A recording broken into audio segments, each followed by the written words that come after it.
Welcome to Rebecca Sounds Reveille. What a show! I tell you every episode, but this one is incredible. You are going to want to do the drum roll as you hear everything I'm talking about. We have a guest today who is a multi-award winning filmmaker and actor from Sweden. He's been featured in Deadline Hollywood, Variety, Daily Mail, and he starred in wait for it, over 40 feature films and TV shows like the crime thriller Betrayed. You may know who was in that, but if not, I'm going to let him tell you a little bit about that. And it did have a premiere in the world famous Grauman's Chinese Theater.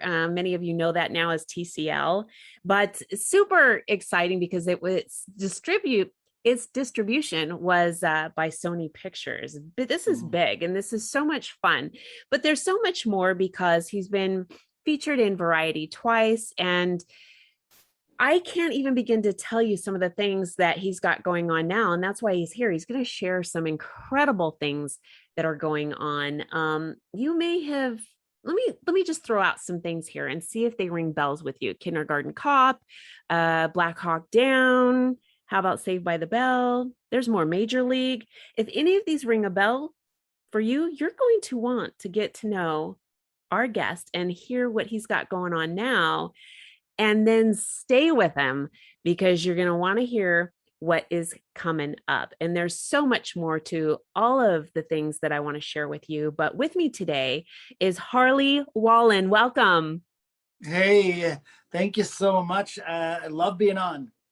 I love this too. I'm so excited because you have done some very incredible things. And I think so many people start when they know you and they connect with you, which you're quite well known. People are going, well, how did he get where he's going? So how did it start for you? Well, so I've always been an artist to some degree. It's just not always been acting and filmmaking. So when I was little, my mom put me in martial arts at 7. And I started doing judo and later on taekwondo. And I competed on a national team level in 2 different martial arts. Eventually, when mixed martial arts, like the UFC type of fighting, I did that. I went pro and finished with an undefeated 14-fight career. So that was a part of me. I also started breakdancing as a teenager and was the first person in Sweden to do the windmill, and was really into that and was a part of some really cool events. Quincy Jones Jr.'s son breakdances with us up in Stockholm, and we opened and did some events and banquets that I was just breathtaking to be a part of. I started getting into the music scene when I was dancing, so I was singing and I was rapping, and I released 2 songs at the Cannes Music Festival. So this is all before and while I was acting, I guess, to some degree. But what happened was I got on a show in Sweden called Solstolarna.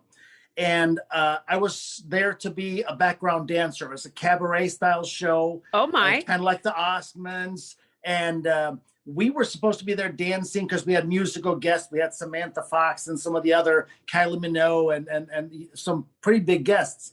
And when they had one-liners, go by the suntan lotion from the tanning place or whatever, they always came and asked us. And I was always fascinated by the acting. So I started doing the one-liners and I hung out with the actors. I got to find out that acting is a lot more than just pretending. And I fell in love with acting. Yes. So that's where the acting bug bit me. And literally, it's never let go. I asked around, found out where were the best acting coaches and acting classes. And that was what I went after. After that, I had one thing in mind, and that was to act in film and television. That was it. This is pretty neat. And you've been featured in a lot of magazines, Tiger Beat, Variety. Tell us a little bit about that too, because this is part of your journey. Yeah, no, I will say I'm really lucky to have Joe Williamson as my manager. he's fantastic at getting the word out. Whenever we do a film or if we announce an acquisition, uh, he says it's because of me. I think it's a lot because of him as well. But he's fantastic at getting us into the trades. I think we've been in Variety 2 or 3 times. We've probably been in Deadline 5 times now. Like you said, Tiger Beats, Daily Mail. We've been featured all over the place, which is really cool. And a lot of international media. The film Betrayed that you mentioned early on with Sony and with Vision is in 79 countries. And we're talking about an ultra low budget crime thriller. What? 79 countries. Is that wild? This is crazy cool. 79 countries for a low budget, and this is just booming. Yeah. I think most people don't believe the budgets because not that I tell them. So I don't tell my distributors either. So they have to estimate it, and they estimated that budget when they put it out at $1.5 million. So No kidding. I can tell you that's not what it was. This is definitely not what it was, but the quality is there. The writing, the script, the every bit of it has made something so engaging that everybody's picking up on it. But you have a tendency to do that and to trend in a lot of different ways.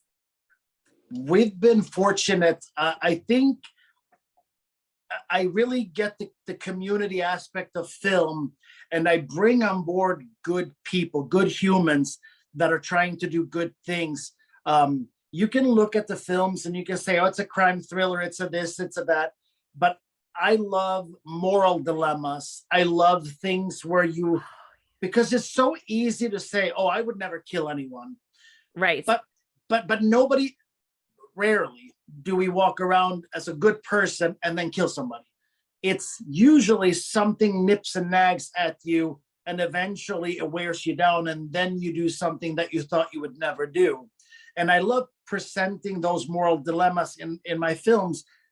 Betrayed is probably fairly what I wanted to do, in all honesty, was I wanted to scare people awake a little bit, because I went to my church and they were talking.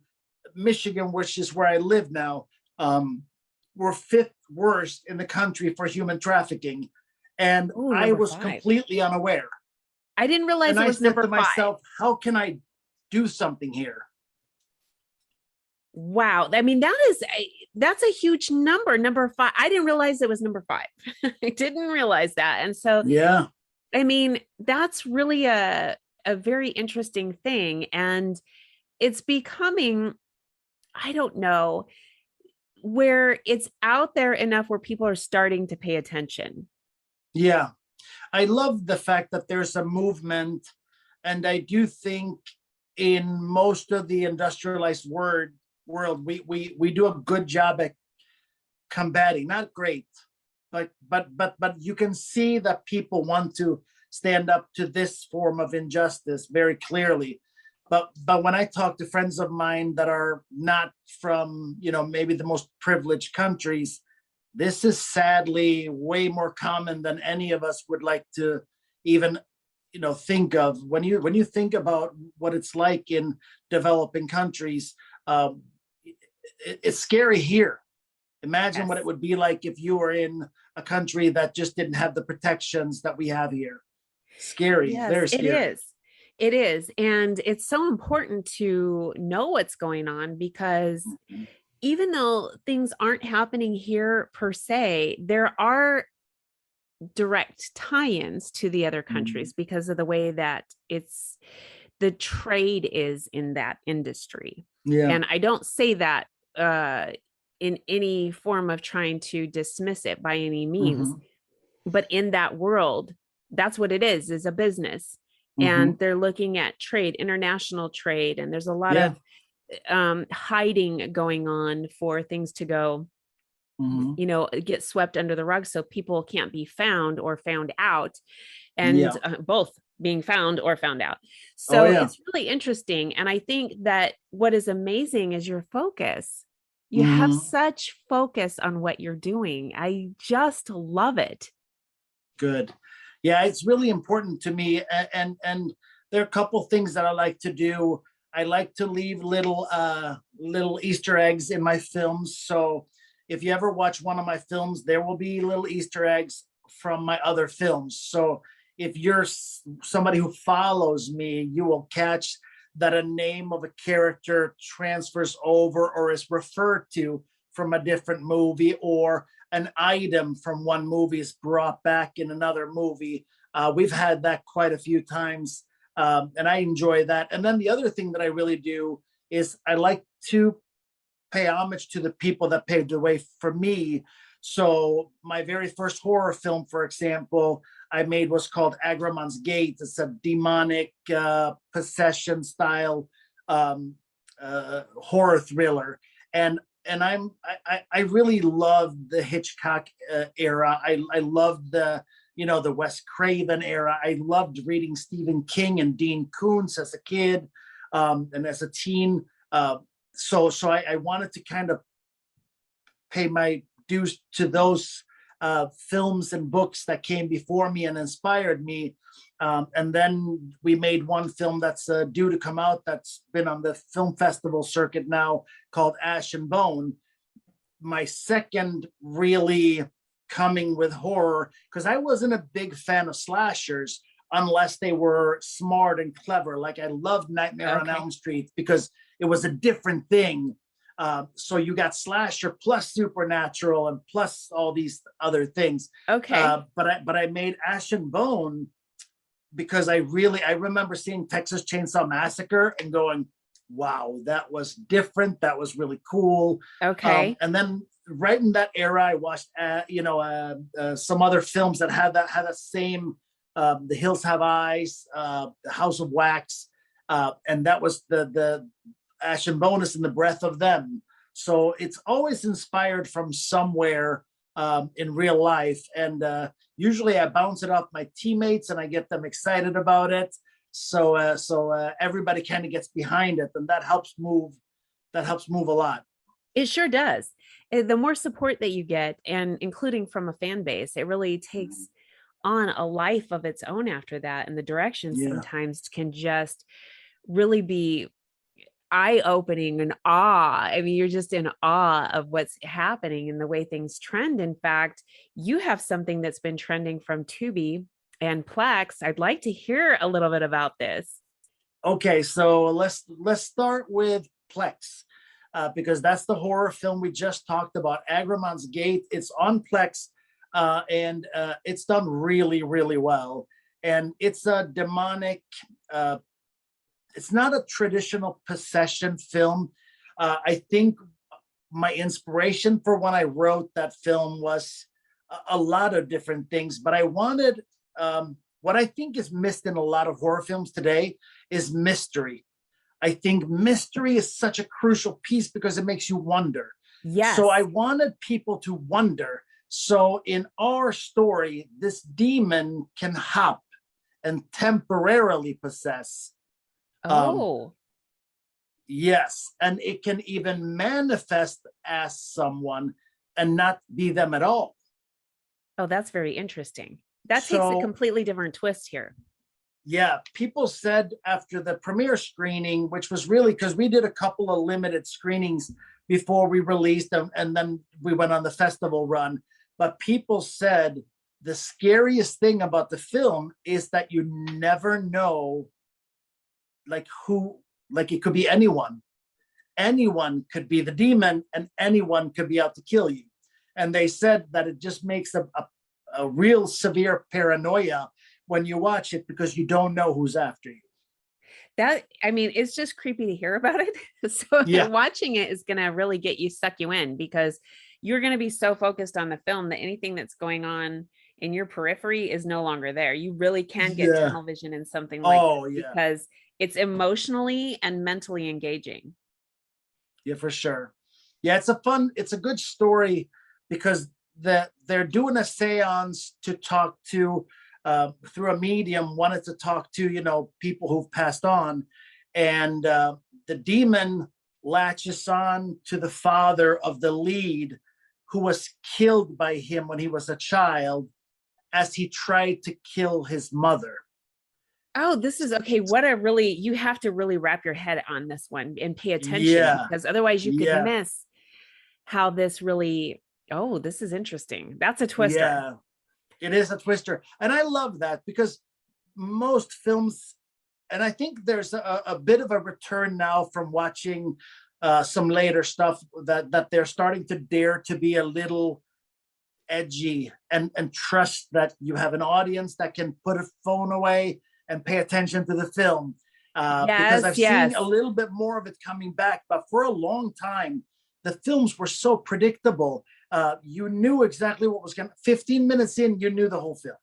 Yeah, that's been something that I think has been a big challenge for a really big block of time, not just in the Mm. horror genre, but Oh, yeah. across the board. Everybody's kind of sort of had the same thing going on. Same And formula over and over again. yes, and then if they haven't done that, then they're taking a movie that's already been out and doing a remake. And so you've already Yep. seen that. You already know it. So I like that there's fresh insight on something Yeah. so that you can't figure out what the ending is. And you've got to pay attention and get engaged. Tell me about Tubi also, because Tubi TV's got something really cool that you've got going Yeah. on there. I hate to admit this, but about 6 months ago, my sales agent for my TV show Tale of Tales calls me up and he goes, "Hey Harley, I got this great deal. Tubi wants to do an exclusive on Tale of Tales," and I'm like, "Awesome! What's Tubi?" I didn't Yeah. know. I didn't know. And the crazy thing is, the minute he said, "Hart, you don't know," he's like, they have 85 million monthly subscribers in the US that watch on a regular basis. I had no idea how they got that Yes. big. I guess in usage, it's Netflix and Hulu and Disney kind of leading the way with Amazon, and then it's Tubi. Yeah, Like it's up there. it's right up there with all those big boys. And what I really loved about it was that there's no subscription fees. It's kind of like Plex is the same way that you can watch great movies and you don't have to pay anything, and you have a little bit of advertisement. I know it's like a minute every 20 minutes or something like that, so it's not even, you probably need to go bathroom anyways, so Yes, yes, so yes. you know what I mean, or refill the drink that you get. So I really like it. But yeah, our TV series got picked up by Tubi, and it's called Tale of Tales, and we literally trended as one of their biggest shows for almost 2 months. And now we're going to go wider now, where the exclusive deal is over. So it's going to come out now on Amazon, IMDb TV, Redbox, Vudu, as well as Tubi. So Excellent. whatever, if somebody doesn't want to add more to their slate and you have one of the other ones, check out Tubi. Tubi was probably one of the more fun projects I've ever engaged with. And on the outside, if you don't know, it looks like my project, but it was really not mine to begin with.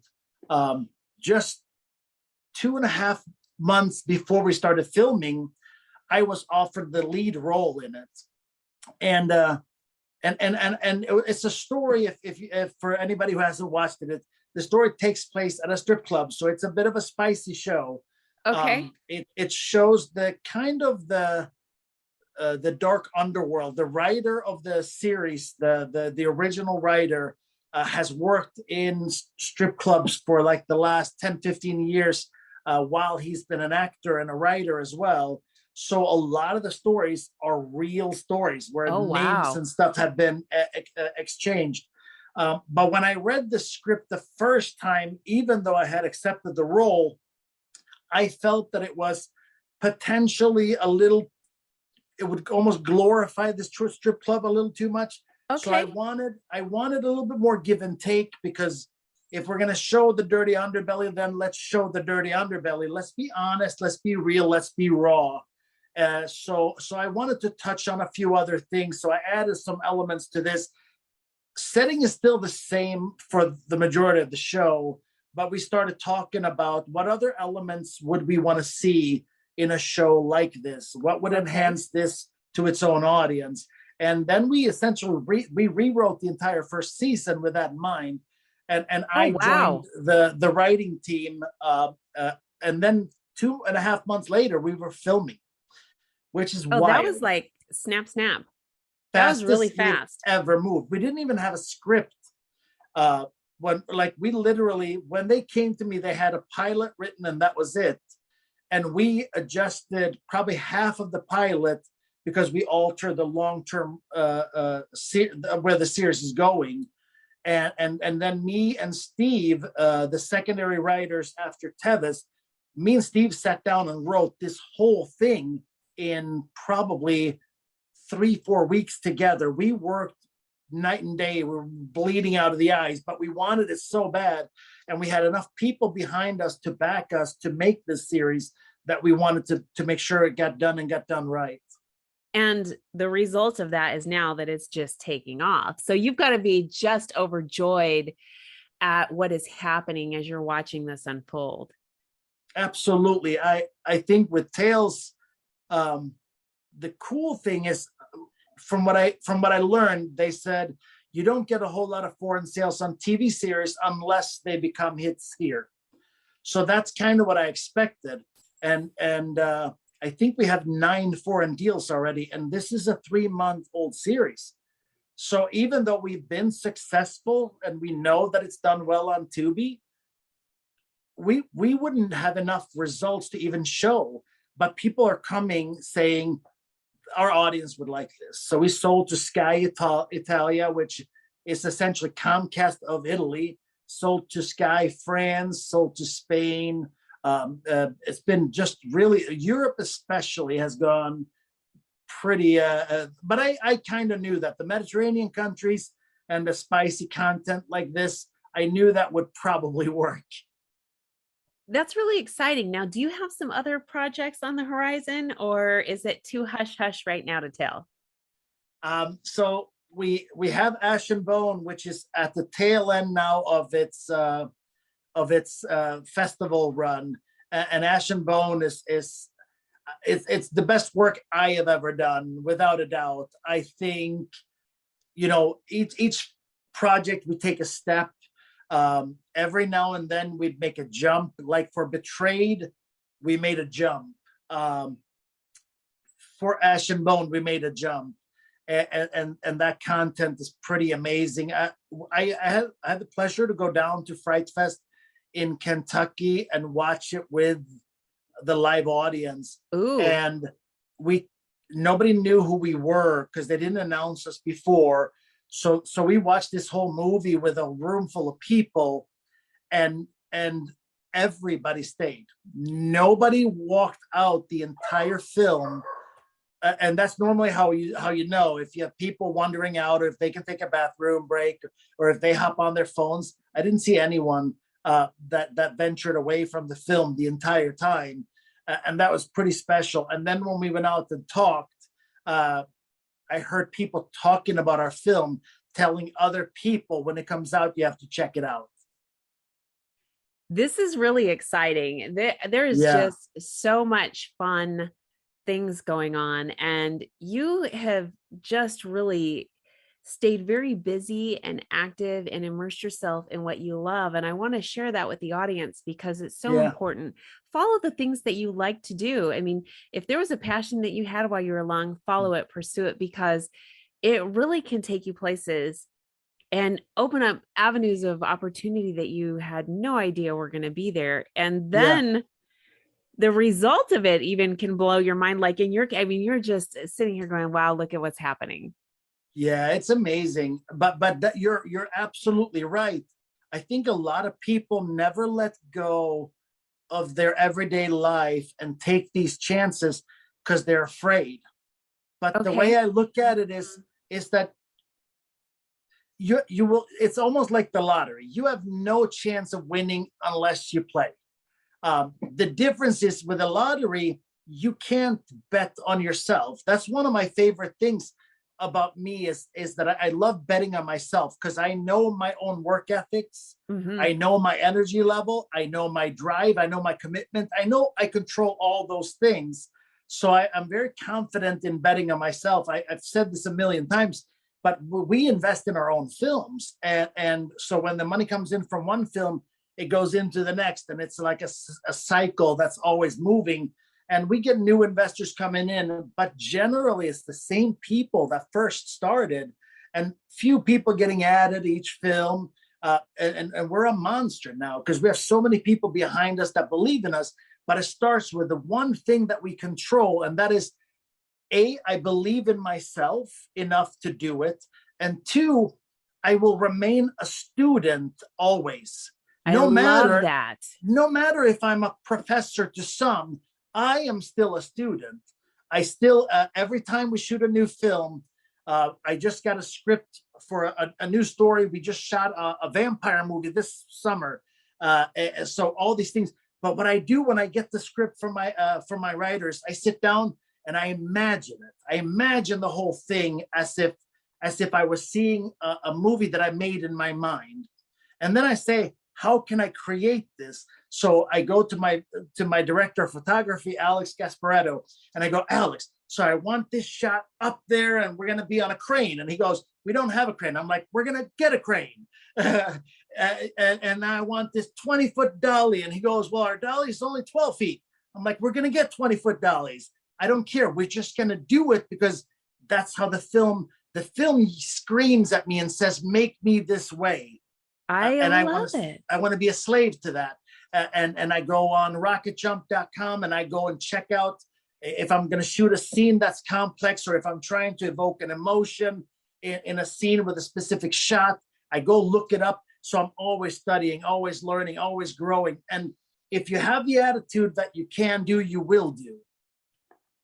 That is so true. That is so true. I really want the audience to connect with you, see what you're doing. We know Tubi and Plex are the first thing that everybody's going to do once they've heard the broadcast.